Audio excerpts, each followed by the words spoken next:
go ahead and go to our feed right here and we're going to get into this. So, yesterday I mentioned good old Willie T. Ribbs, right? If you don't know who Willie T. Ribbs is, you need to do your research. Definitely part of motorsport history, part of the Winston Cup, part of Indy, even part of Formula One history. And this is where people felt like a said individual felt like I was being disrespectful. And we had this conversation in my podcast with Bryson. And I said to clarify that, yes, Ribbs came into Formula One to a degree as far as testing. So he was the first black man to test drive a Formula One car with Eccleston, right? But he wasn't in Formula One competitive.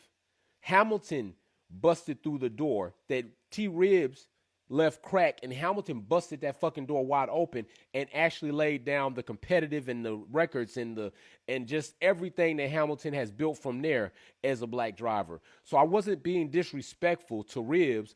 I was just saying that it needs to have some context that he never competed in a Formula One race. He just test drove a Formula One car. And he also has a documentary called Uppity out. And if you don't know what uppity is, right, it's a term that was coin phrased in a negative notion toward the black population here in America and maybe other places. Like uppity has its own general standard, but it was looked at as a negative thing from white people to black people if a black person was educated, right? So if a black person was educated, they could read, they could talk fluently, they knew about certain subjects, white people would call them uppity.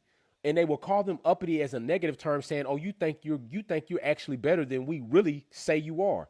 And that's what he turned himself, and that's his brand name is Uppity for that reason, because he was called that several times because he was very competitive, because he felt confident about his ability to perform in motorsports.